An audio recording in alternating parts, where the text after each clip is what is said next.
Never Mind the Buzzwords is a community event from Jigsaw Better Business. Taking place bi-monthly, its aim is to build a community of businesses and professionals where you can learn, share and connect. It's about going beyond the jargon and coming away from each session with knowledge, tangible tools, tips, strategies, and hopefully an extended network.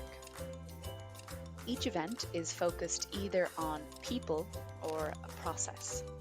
In the process sessions, we talk about how we deliver value in our business.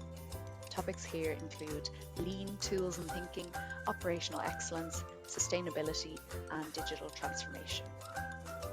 In the people sessions, we look beyond the process to the who, discussing topics like leadership, teams, culture, and professional development. Never Mind the Buzzwords isn't just an event that you attend, it's an event to participate in. So get involved in the conversation, put your camera on if you can, share your thoughts, ideas, or questions in the chat, or feel free to unmute yourself. And don't forget to stay in touch. We have a LinkedIn group where we upload resources and recordings from this community.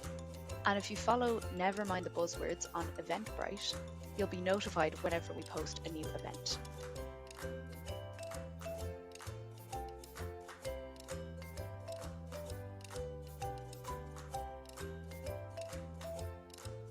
Good morning, everybody. I hope everybody can hear me okay, and delighted to have you all here with us today for this Buzzwords November Process Buzzwords session, which is all about going to the Gemba, so getting out there, seeing the real work and the real place by the real people. So how to plan that, what to look out for, what to listen for, and what we need to do with that information as well. So look, guys, great to have you here. As Judy said in the introductory video, do get involved, do ask a question, do unmute yourself and jump in or pop something in the chat. Again, we're here today to be in conversation. I suppose we're doing myself, Eamon McKenna and Kasia, two lean master practitioners, about their experience. So a little bit about what the Gemba is all about, how we go about planning a Gemba walk or a Gemba visit, what we do when we're there. Okay, so what's important to do when we're there, and then what we can do with the information we receive from there. But really, the practical advice from practitioners who are doing it, who have done it, and who do it on a regular basis, about what to watch out for, what the pitfalls are, what the challenges are, etc. As well. But as I said, do feel free to pop a message in the chat or to open your mic and jump in and ask a question. This is it's not a lecture, it's a discussion, and I said the more input from you guys, the better. So good morning, Eamon. Good morning, Kasia. How are you? Morning, George. How are you keeping? Good morning. I'm good. Good morning, everybody. I'm in rainy Galway, in possibly the smallest hotel room that's ever. It's like being in a ship's cabin, perfectly formed, but it's small. But I like it. There's less room to mess. Although I'm lucky I've got a blue screen on as well. So yeah, no, great to have you both here again, and thanks for taking the time to be with us. So look, today we're going to talk about Gemba and going to the Gemba, and a couple of Japanese words I'm popping up on the screen here. So there's Gemba, Gembutsu, Genjitsu, Genri, and Gensoku. Okay, so really, what is Gemba? Well, it's a philosophy that reminds us, as managers and as leaders within our organization, to get out from behind the desk, out from the office, and spend time where the real work is taking place. So if we're in a production facility, that's on the plant floor. If we're in an office environment, it's getting out, it's sitting beside somebody, it's watching, it's observing how they're actually carrying out processes on their PC, or whatever that might be. And really the aim of it is to promote a deep and thorough understanding of the real world issues that are the people who are carrying out the work are actually experiencing. And that's really done through observation, by talking to the people carrying out the real work. So when working together, the Gemba, the Gembutsu and Genjitsu, it's the real place, it's the real product, and it's the real information. Okay, so the real data. Really what they give us that real insight into what is actually happening, and we can see it with in our own eyes as well. and it gets to the truth of the information. I mean, if we ask somebody what's going on, or they might just give us a version of it, especially if they're away from the place of work. If we sit in our office and we think about what's going on, we tend to think only of the perfect or the ideal process. But when we get out to the Gemba, to the place where the real work takes place, we can see it in our own eyes. And that's really key. It's about observation and it's about discussion. Okay, so at the Gemba, we want to observe, we want to look, we want to see, we want to listen, and we want to discuss with the people who are closest to the actual work. And it's a quote here from Teiichi Ono, one of the founders of the Toyota production system, which all of Lean is essentially based on. Going to the Gemba is not so the quote is, don't look with your eyes, look with your feet, don't think with your head, think with your hands. So it's getting as close to the work as possible. And when we were just chatting beforehand, you said it's kind of important to talk about what going to the Gemba isn't, I suppose. Yeah, absolutely. Like another one of the famous sayings around Gemba is that managers should wash their hands 3 times daily, which basically is getting at the whole concept of get out of the office, get out of the boardroom, get the hands dirty and see what's actually going on, standing in the feet or standing in the shoes of others. So with that in mind, the Gemba walk, we need to be really clear what it is and what it isn't. And what it most definitely isn't is just a managerial walkthrough. It's not an opportunity to audit. It's not an opportunity for presenteeism to say, well, we are the managers and, well, you can see us on the shop floor. So that's just something to get across there very, very early on. A Gemba walk is a busy environment. You know, we're investing time. We need to get a return on investment from it. Okay, that's great. Kash, have you anything to add in there?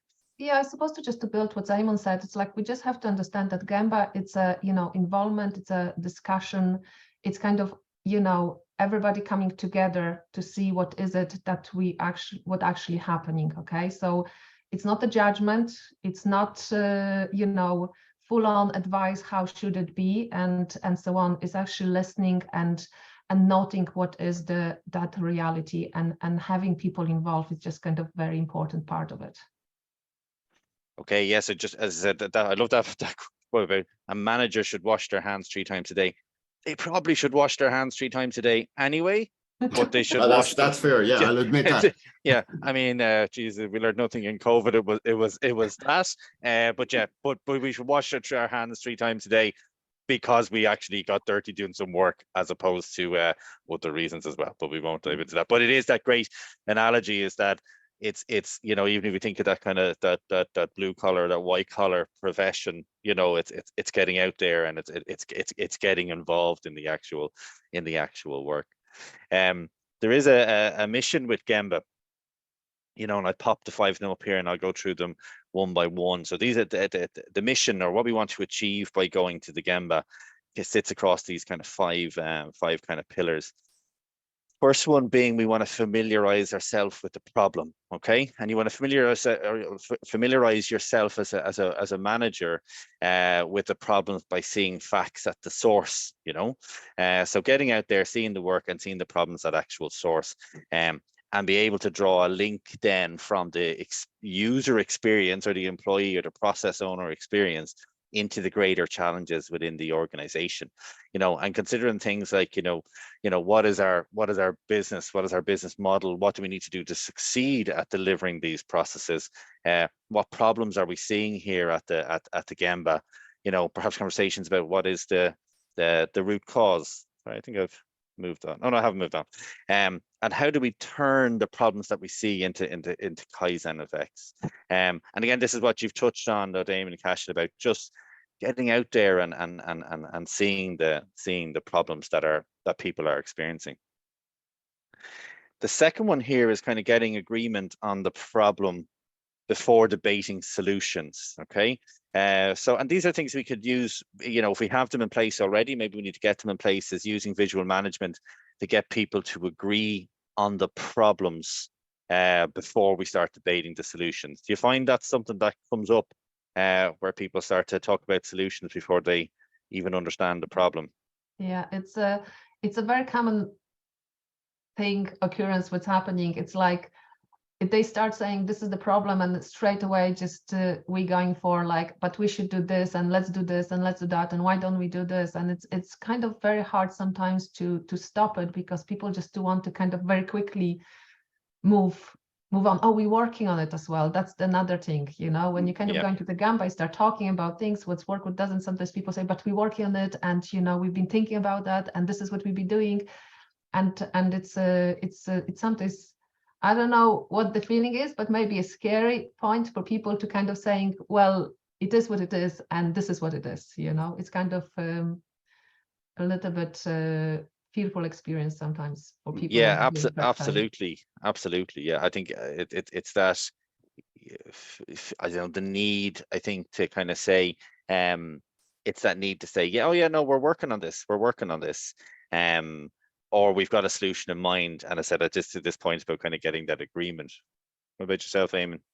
Yeah, absolutely agree with both of you. I guess something that I would often probably say out there when I'm faced with that type of maybe a little bit of pressure to kind of go, we've got a solution in mind, we're just going to do it. I'd often turn around to them and kind of go, okay, so how often have you solved the problem only to come back and solve it 6 weeks later? And you know, you got to learn from that type of thing. What you're doing really is putting a band-aid over the symptoms of the problem. You're not understanding what's going on at all.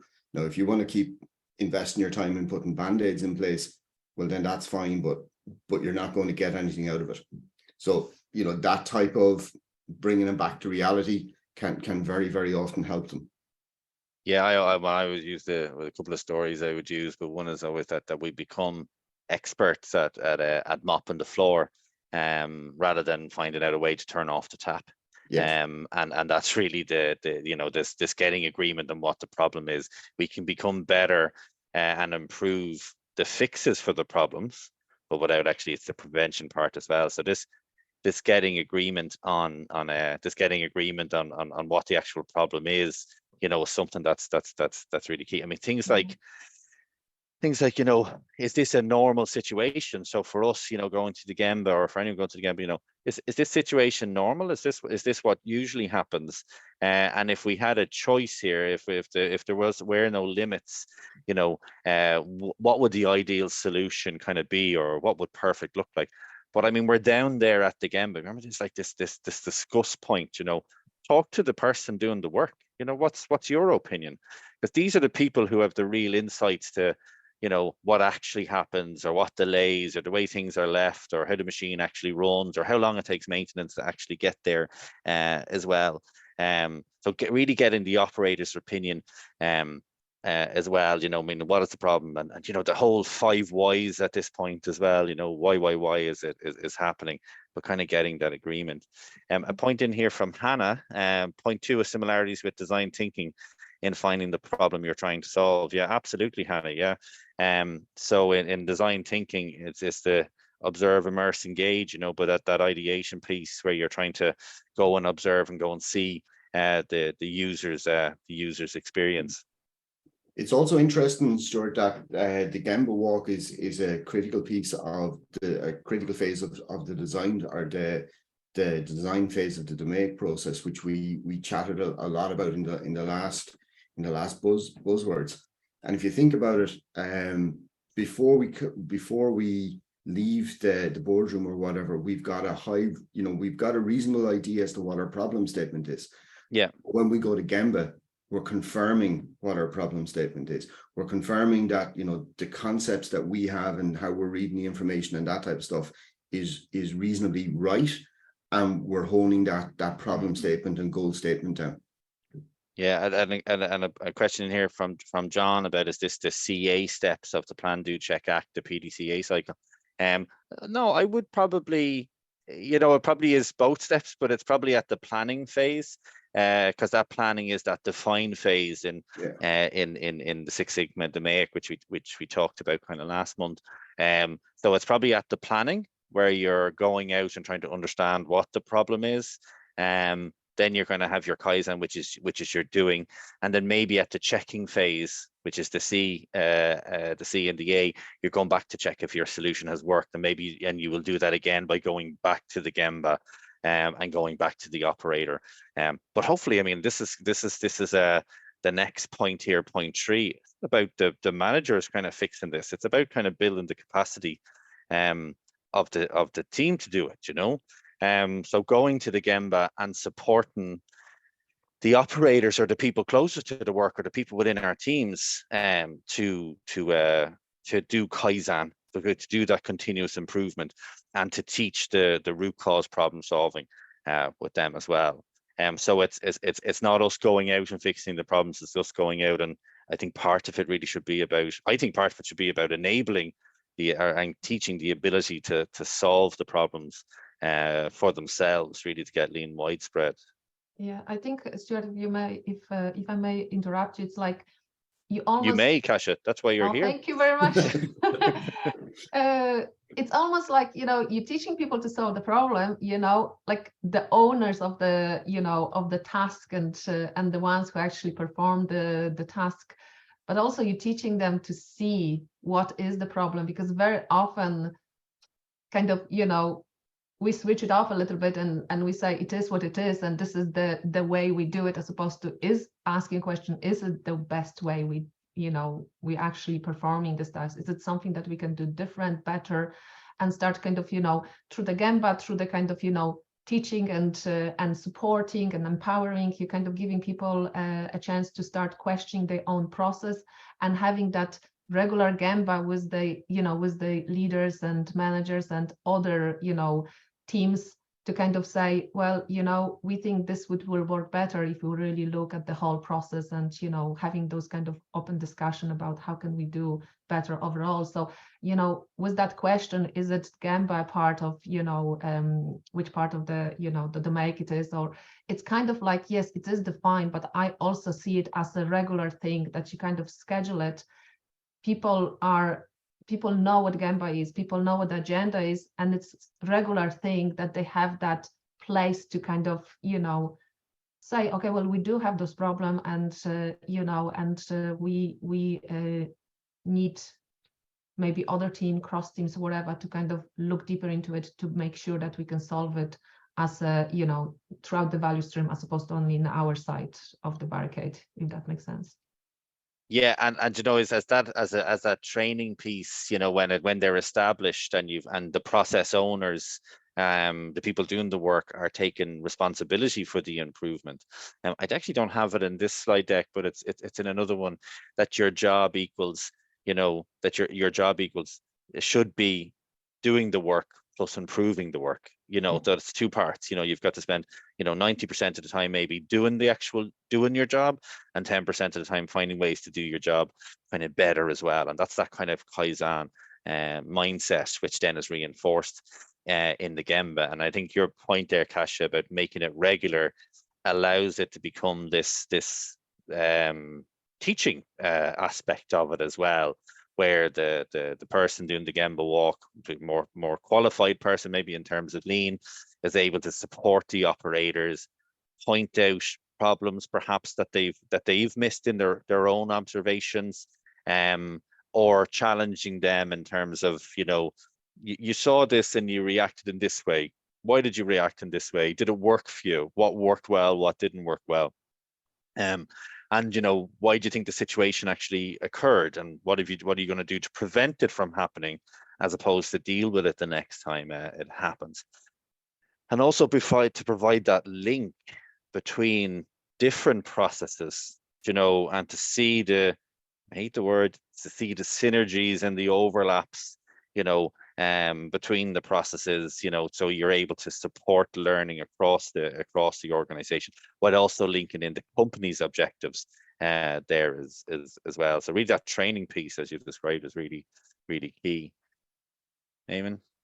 Yeah, again, the more frequent that these Gemba walks become, and the more transparent and true to the philosophy of the Gemba walk, the more the more we stick to the principles of it, the more we start to shift the culture of the organization as well, that the more the organization matures with the Gemba Walks and with that type of support, we're very quickly starting to move into the whole concept of, okay, we're going to have problems, but we're not afraid of problems. Problems are actually probably a good thing from now on, because what they're doing is they're offering us up these opportunities to continue the Kaizen, to continue developing our standardized work, etc., etc. Like Toyota don't shy away from problems, not by any means. They invite them to some degree. And on that basis, it's a model that everybody looks to and says, it's wonderful. This definitely will help support bringing an organizational culture there. Yeah, and you know the other point as well. I don't think any of us have made it so far, is when we get there to the process owner. And remember, this process owner could be somebody sitting at a desk beside us. Okay, it could be somebody, you know, on a production floor. Could be, you know, somebody painting the wall in the house, going to where the work is taking place. So whatever that means for us. But when we're there and we're supporting this person and we're talking to them about their approach to problem solving, is that we're saying to them something like, is there anything I can do right now to help? You know, so what can I do in my position to help you improve this process? You know, what can I bring back to maybe the senior leadership team or to management to help you with this process, or to help make this change, and to be open and transparent and authentic, I suppose, about that as well. Point 4 here then is about kind of checking the pace of the progress that will get us to the goal. You know, so making sure that the progress pace is enough to reach whatever goals we have in terms of improvement. Or do we need to get more resources or make greater efforts to get that, you know? So, you know, we've been there, we've seen the problems, we've talked to the person about the problems. You know, are we doing enough? Is there enough effort being exerted by the company and by the operator to make the improvements and to get the results that if we want? And if not, why not, you know? And what needs to happen? Back to that question of kind of supporting us. And kind of, you know, what is, when we go to the Gemba, what's it teaching us as an organization? What are we learning, but what are we changing from it as well? And point 5 then is, you know, look for and develop leadership at all levels. You know, so really here what we want to do is, when we're out there at the Gemba and we're talking to the people on the front line, is looking for leadership, looking for people with leadership capabilities, you know, testing it, you know, through questioning and through conversation, and then kind of trying to nurture, we see it then trying to nurture it and support it to grow, and to make sure that any of our kind of transformation or our lean transformations are people driven. What are your thoughts on that, guys? Yeah, I definitely agree with that. It's like, you know, you need to have leaders on every every level of organization, whatever that organization would be, because those leaders, those people will drive the initiatives, and they will do it as you, Stuart, you said it. It's like, it's my job is to do my job, and also my job is to improve my job. And they will, by improving their own job, they will create that process improvement way of thinking within the whole group, and then kind of creates the atmosphere of, we want this to work better. And, you know, the empowerment comes from it, the kind of, hands-on attitude. It's kind of having that kind of culture. It brings a huge amount of change, because that change is not being pushed anymore, is being pulled by the people on all different level of organization, and it creates the feeling of pride. It's create the feeling of, achievement, and it's kind of, the more of that, the more people want to do, and it's just brilliant to see when people get involved like this. I guess it's very important to call out, though, that when we talk about leadership here, we're not necessarily talking about supervisors, managers, formal leaders. We're talking about advocates of what we're doing, what we're trying to do. And when you've got advocates in there that are supporting you the whole way through, that becomes contagious. And you'll get one or two guys or girls that will help bring the thing on. That becomes contagious. They will start to influence the whole way through. And they're so important to success. So if it's, should we wash our hands then, or do we want that contagion to I joke. It's the managers that have to wash the hands, Stuart, because every time they no, it's okay. Okay, we won't go down that road. But yeah, that does, and you know, there, you know, something that comes up a lot, you know, with lean implementation. I'm sure you guys see this. There's the naysayers, you know, or the late adopters of it, you know, who can actively work against the implementation of lean, or the process improvement, or whatever you want to call it, against change.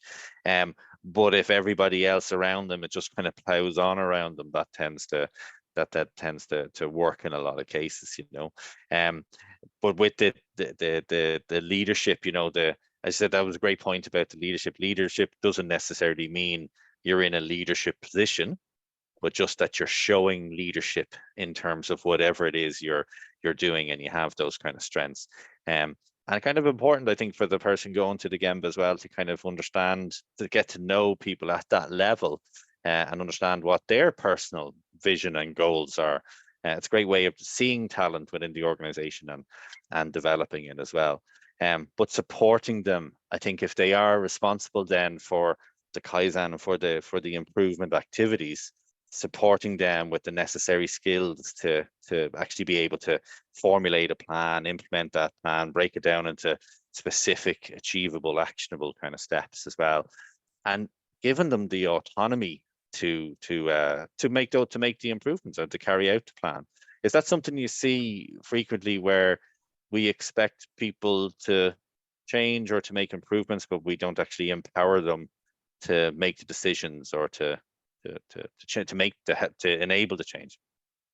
Yeah, I think this is the kind of you know, common issue that, you know, we kind of want people to be empowered, we want people to make changes, and then we kind of when they need to make a decision, we fearful of letting them make those decisions, and you know, the management is kind of like, you know, we need to be involved, you know, we need to be the ones which actually kind of, you know, stamp it over it.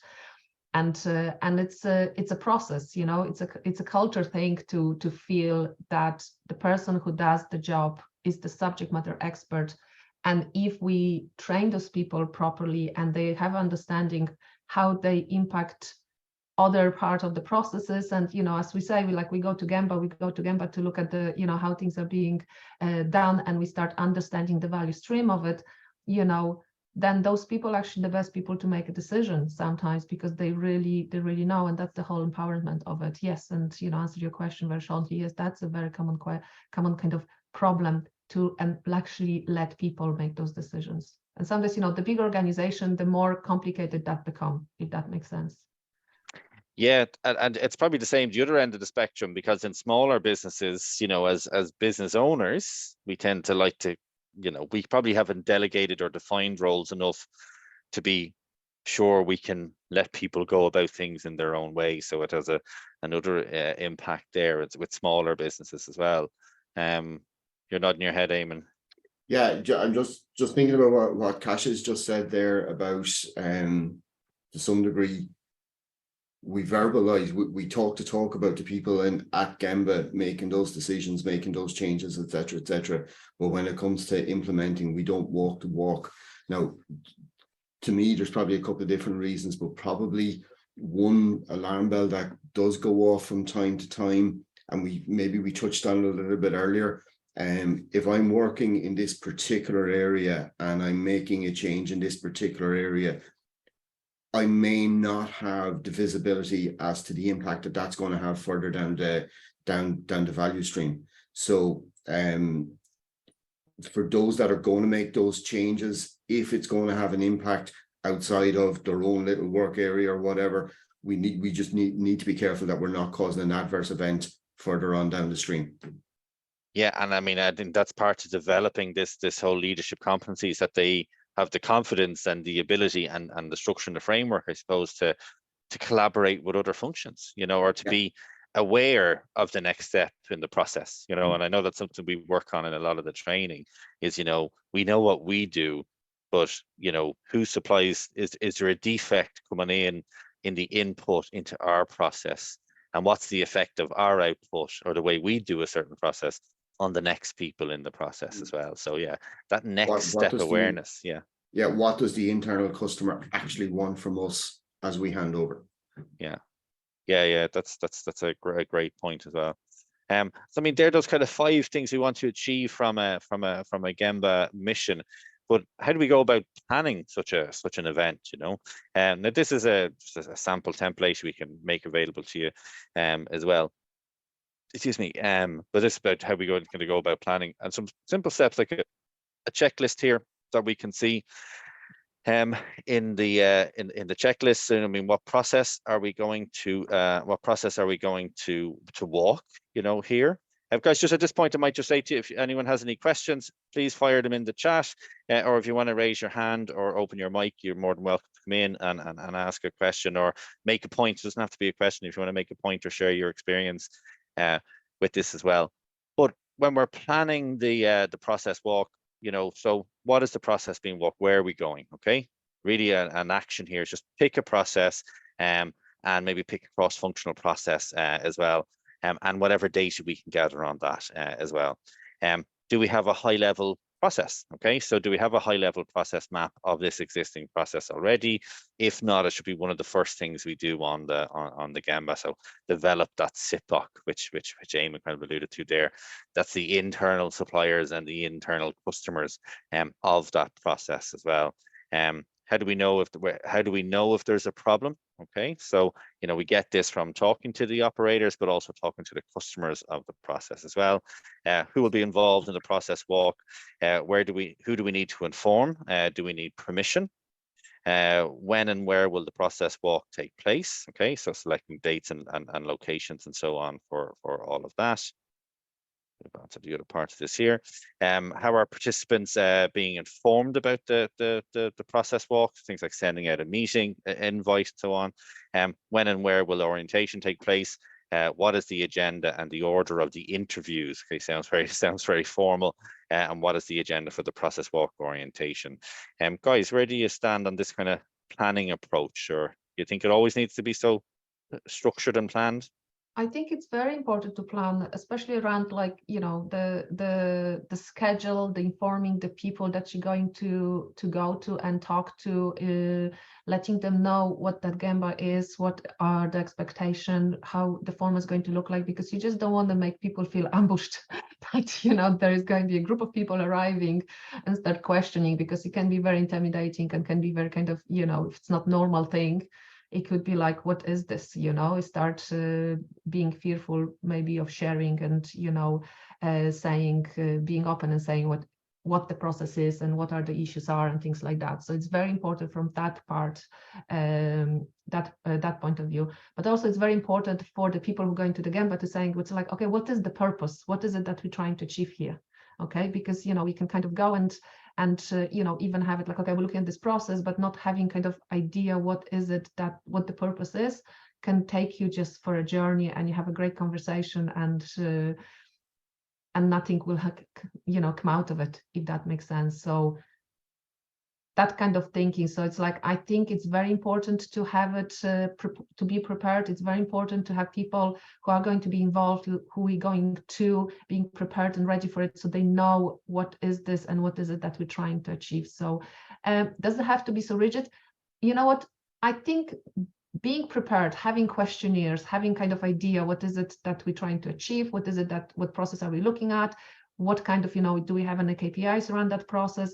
It's very important, because help us to ask better questions. It's help us to be more focused and not to miss anything, if that makes sense. So yes, I think it's important to be prepared. Okay, Eamon, did you have a response to that, or? Yeah, I agree with what Kasia said. For me, like, the first 4 or 5 questions there are crucially important. So we and I possibly used the term earlier on, like, we need to be getting a return on investment out of this activity, because it could take quite some time, both for ourselves and for those at the Gemba as well, the operators, whatever the case may be. do we need to be as rigid as using meeting requests and all that type of stuff? Possibly not, but it does very much depend on the organization and the culture within the organization in which we're working. If we're working with a small to medium enterprise, probably not. If we're working with some of the bigger players where everything is very structured, then absolutely, definitely.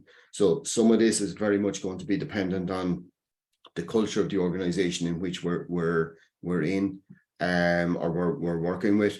But I would absolutely concur with everything that Kasia has said in terms of the planning. What are we trying to get? Where are we going? Who's coming with us? When is it going to happen?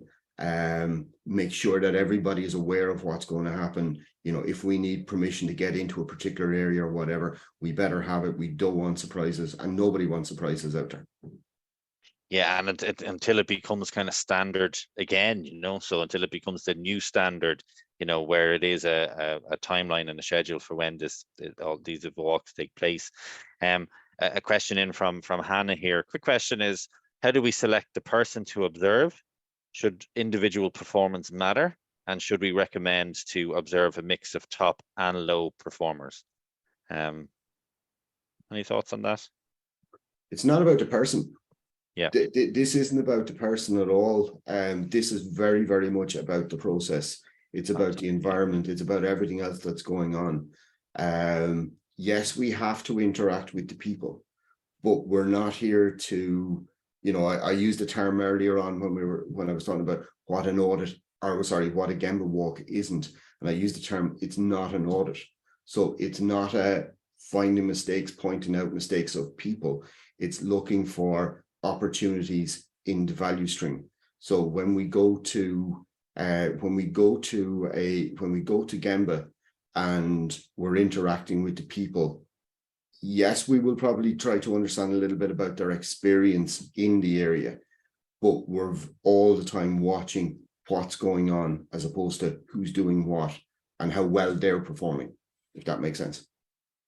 And yeah, and it's for me, it's back, and the next slide actually, thanks Hannah for queuing it up, is actually about some rules, and I think there's a mention of that as well.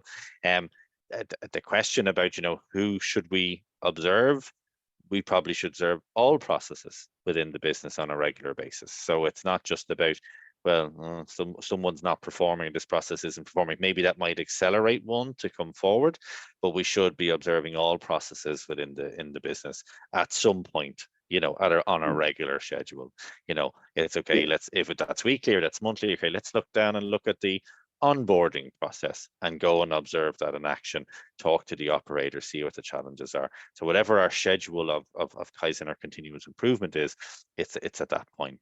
And in some in some operations, people will go to the Gemba every day. I mean, they walk the floor. You know, they might not have a detailed conversation with everyone, but they'll walk the floor to check for issues, check for challenges as well. I think if we know enough in terms of levels of performance and we have that data, that's when you're going to be using that data. I'm not sure which point it was, but when you're going to be using that data to inform the next Kaizen or improvement event. You say, we have an issue in this particular process. It's underperforming, or its numbers are down. Now let's have a focused Kaizen event there to try and improve that process, which will involve observation, discussion, and so on from there. Kasia, sorry, I jumped in there. Did you want to come in about that question? I'm probably just going to repeat what the both of you said, that it's like, you know, it's about the process, it's not about the people. But if there is a variation of performance, that's maybe the reason you're going to the Gemba and observing why is that variation happening in the first place. Because it means maybe the standards are not being had here, or there is no standards, and, you know, everyone for themselves, and some people are more cluey naturally than others, and therefore there is a, you know, difference of performance, if it's the performance difference within the team, or, you know, that kind of thinking. So it is the process at the end of the day. It's, you know, we're judging kind of a process, we're not judging the people performing the process, yeah, because at the end of the day, the people are being, you know, the people who perform the process, if the process is not being refined and being set up a proper way, they are the kind of victim of the bad process, really, rather than, you know, the reason why the process is not working, if that makes sense. No, if you are in full problem solving mode, perhaps like with Six Sigma, one operator is able to perform at one level versus another operator, that becomes a problem to solve, that needs to be identified and discussed. And, is there standardization across the process? Do they perform and do they actually execute the process in different ways? And that becomes a problem, or to address through the make, where you have operator differences in performance. And what is that down to? In some cases it's down to the actual, the way each person is approaching it. Some cases it's just ability, but you'll be able to earn that out through the make process. I've just popped up the slide there with the ground rules and zoomed in onto the first one, but you see the first rule of a process walk. It's about the process, it's not about the people. And that should always be the same with any kind of problem solving we're doing in Lean. It's about process improvement, and at the same time people are getting improved as well. So about the process, not the people. Number 2 there, be respectful to all parties involved. Okay, so respect, and that respect is key in Lean as well. For the person carrying out the process walk, so if that's the Lean green belt or black belt or the manager, you're there to be a student of the process. As Alison in our business says, you can't teach your granny to suck eggs, I think is her saying. And really, you're not there to tell somebody how to do their work. You're there to learn how they're doing the work, because the assumption is that they probably would have more experience or expertise because they're closest to the work and closest to the issues. So we're there to be a student of the process and to learn about it. Be empathetic. Process workers are the biggest victims of poor process design. So I think that was Cash's point there. If the process is designed badly, if something is located in the wrong area and you have to walk over to get it, it might look like the workers being inefficient, but in fact it's the process that's poorly designed. And staying engaged and seeking to learn all the time. There are 5. Guys, you have any thoughts on those first 5? I think it's very much what I was saying before the slide came up. Like the whole purpose of the Gemba walk is to go and really, really understand what the value stream is like, stand in other people's shoes, learn as much as you possibly can, and observe. Lean is all about standing back, being able to observe and being able to watch what's going on, and then gather your thoughts, and then have those open conversations with those who do the job. Because we may come up with all the different ideas, but they're the guys that are going to turn around and say, well, actually, no, that's not going to work and that's absolutely fine. But sometimes you hit on that little nugget there, and everybody kind of go, oh, yeah, maybe if we moved this to there, or perhaps this person is left-handed, so we've got to think about how we organize the workspace for them slightly differently, whatever the case may be. And as you like to call them, Eamon, the AHA moments, where I like to call moments, where I like to figure out what you call them. Or I like to call them the aha moments. But Eamon refers to them as AHA moments due to my bad use of capitalization or pronunciation in my slides. Yeah, but those parts there. This point 6, so 6. Rank has no privilege. Okay, that's something myself and Julie talk a lot about, and I mean we've talked a lot in some of the people sessions, is psychological safety. So leaving rank and position at the door, where every opinion is given equal weight and consideration, and perhaps if anything, the person closest to the work is the expert here. So this goes back to being a student of the process, but then leaving rank at the door. So I'm here to learn. The fact that I'm a manager or I'm senior leadership team shouldn't make any difference here, okay? Because you're closest to the work. Finger pointing and blame has no place, okay? So it's not about it's not about who's responsible for the mistake or accident. It's, well, why did it happen and what can we do to prevent it as well? So it's not about blame. Do not correct interviewees during the process, okay? So if we're talking to somebody and we're talking to them about the process and they tell us, this is the way they do it, and we say, well, no, actually what's meant to happen is this, why are you doing it that way? We start to correct people, and at that point we are kind of finger pointing and telling them they're wrong, where in fact what we're trying to do is to listen to what's actually happening, because what we're then projecting is what we think is happening or what should happen, which is, you know, one of the biggest problems. You know, seek the wisdom of 10 rather than the knowledge of one, you know, so talk to as many people as we can on it. And it's okay and it's encouraged to disagree, but not be disagreeable. Okay, so a nice kind of turn of phrase there. So it's disagree, put forward your argument, but not be disagreeable on it as well. What about those 5, 6 to 10 there, guys?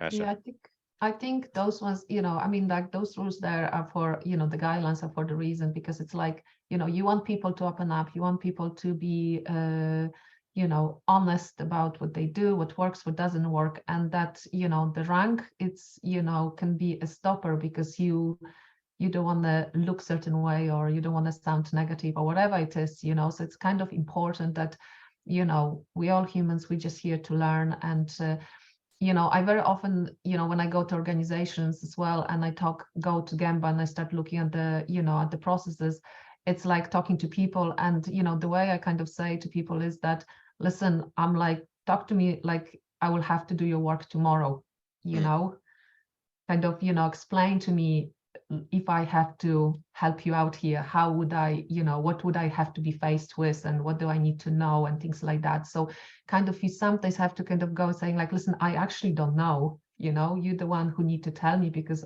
I don't know what you're doing. So that's kind of the, you know, the importance of it, saying that we know, you know, in high level organization, we understand what is it that it needs to be, we understand what the output should be, but how we get there, it's not necessarily something that we need to know, really, you know, when we are senior manager or whatever the, you know, the level it is. So it's kind of, you know, refreshing sometimes to actually have this question saying like, listen, you know, oh, tell me, that is interesting, I didn't know that you were doing that. So yeah.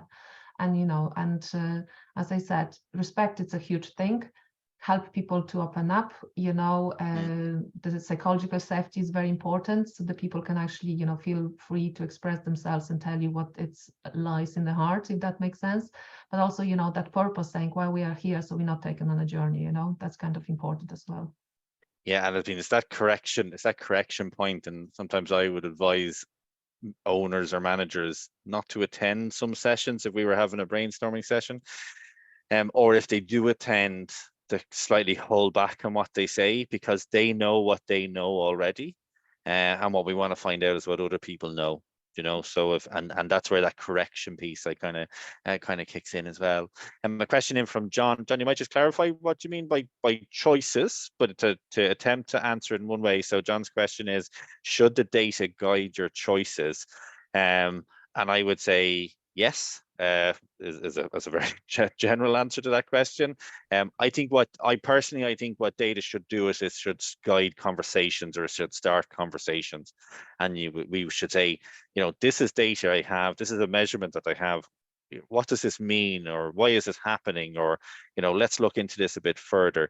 So really data should start, we should use data to start conversations, and then based on those conversations and the analysis of that data, largely then based on the analysis of that data, you can use that to make decisions, if we've got root cause as well. But data for decisions, but definitely data to drive conversations and root cause analysis. Data is only measuring something. We then have to understand, well, why is that occurring, from there as well.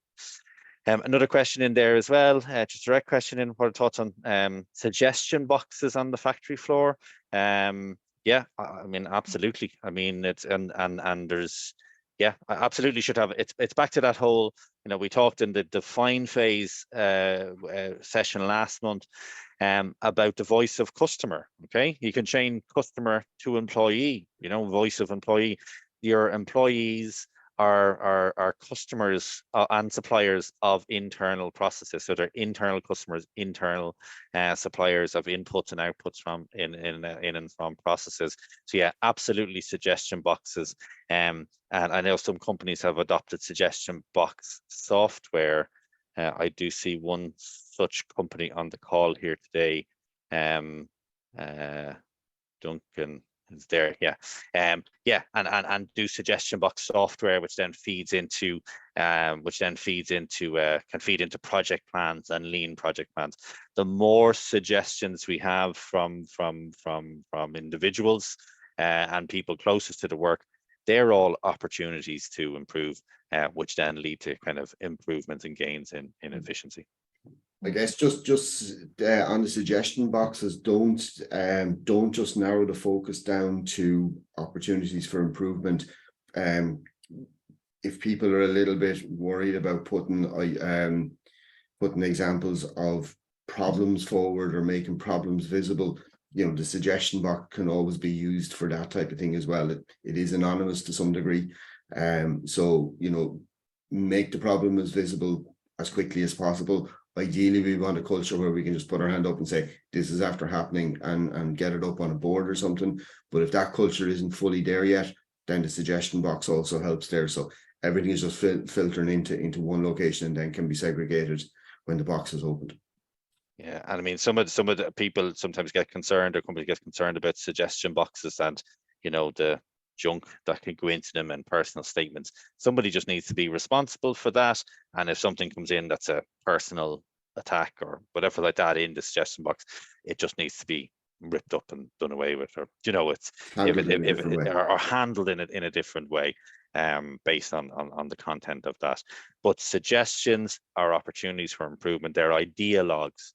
And as I said, an opportunity for your employees to capture ideas are opportunities for improvement, which are opportunities to do things quicker and better, and ultimately together, because you're including everyone within that as well. Because I'm just watching on the clock here as well. So I have an example here of a process walk interview sheet. I'll zoom in on it here so you can see it a little bit better. I hope that answered that question, Breda, and I hope that also answered that question, Stephen, about John, about the data. But if you need more clarification around that, just chop back in the chat there as well. So in the process walk interview sheet here, where we have, you know, questions that we need to ask, and we're capturing data as we go. Really, it's you know, things like, you know, how many people work on the process, you know, what are the, just see if we can zoom this in a little bit easier for everybody to see. How many people work on this process step? How many people or shared resources are there? You know, what percentage of time do people have available to work on the step? So it's really just starting to get into the nitty gritty of what's required to do to complete the process. Is there setup? Is there setup time? How long is the setup time? Are there challenges with setup times? You know, so what data are we able to collect based on the Gemba visit and the observation, and then getting kind of notes in there with it as well. Likewise here, this was what we joked about here with Eamon in terms of the setup, you know, looking for flow. Is flow present, or is the work batched? What are the issues or barriers that are preventing flow there as well? But really down here we have, you know, aha observations. So when you're there looking at the process and you see something and you go, Jesus, I didn't know that, or I never realized that. That's an aha observation. That's something that we didn't really understand happening before. You know, I remember talking to a client during COVID, and they had to get more, and because of everybody working from home, they had a small warehouse distribution business, and they had to start working in the warehouse themselves. And they didn't realize the amount of packaging their product came in, that every time a box of something came in, they were unboxing boxes, and then there was boxes within the boxes, and then they were taking them out and they were doing a process and then putting them back into new boxes, and there was all these boxes everywhere. And she kind of went, I didn't realize that. And it was only when she had that forced Gemba activity of doing the process herself, she realized all of the work and the workarounds that people were putting in place because of the way the process is set up. And she, as owner, was able to act on that with the suppliers to say, less packaging, please, or I'm taking them out of boxes, so I don't need you to pack them in boxes, and resolve that as well. So they were aha observations that can then turn into potential opportunities. And then we also have the solutions parking lot. So when we talk about solutions parking lot, it's like, rather than going into the full solution mode, if someone says, oh, why don't we try, you know, if in this case here, a cordless phone system, and if we try a cordless phone system, then that will have an improvement. Okay, let's put that in our solution parking lot, and let's continue talking about the reason we need that or the problem that that's going to solve. Any thoughts on those, guys?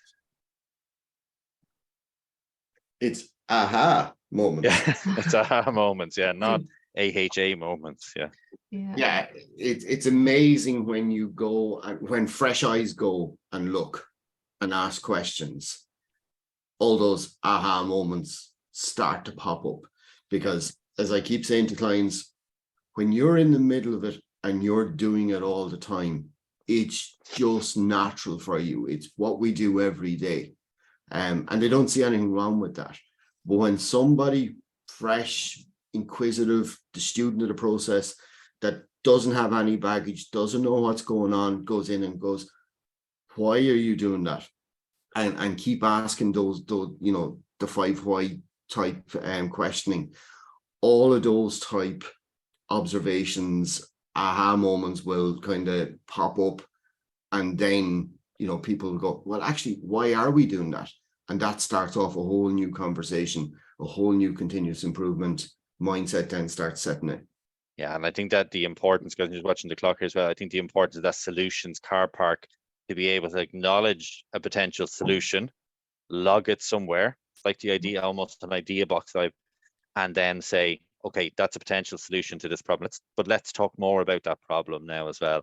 So we're getting to that deeper point as well. And I mean, I know Alison is a big fan of the solutions car park. I mean, every lean project I've seen her work on, there'll be a flip chart with a solutions car park there. And every time somebody comes up with an idea, it goes there. And then they're brought into action at various different points, but it allows the discussion to continue on the problem without solutionizing, as we call it. Guys, just I'm down here, as I said, I was in Galway. I'm in Galway at the moment. I'm down here at the European Lean Educators Conference. I was speaking yesterday on some research about Lean for Micro, and I'm doing a keynote tomorrow on lean culture. But Richard Keegan, a lot of you will be familiar with Richard Keegan, who was the head of lean and operational excellence in Enterprise Ireland for a long time, and kind of probably can be blamed or thanked for, you know, getting a lot of the government funding and support that has enabled lean to be rolled out so widely. But I mean, he had some of his old slides up there, the oldies but goodies, you know. And I just thought they were relevant to what we were talking about today, and I popped them up. Some of the quality's not great, you know. The rules, you know, when you're dealing with people, it's about fairness, it's about firmness. I couldn't read there for a second. It's about fairness, it's about firmness, and it's about consistency. So when we're dealing with people, fairness, firmness, consistency. And when we're dealing with processes, what's important is to look, to see, to understand, to think, and to do. And that's all directly related to the Gemba and what we're trying to achieve there. Some of the key questions we want to do at the Gemba as well is capture the facts. So what are you doing? How are you doing it? And why are you doing it? And then to make things better, or for our Kaizen to improve, who's going to improve it? And when are they actually going to improve it as well?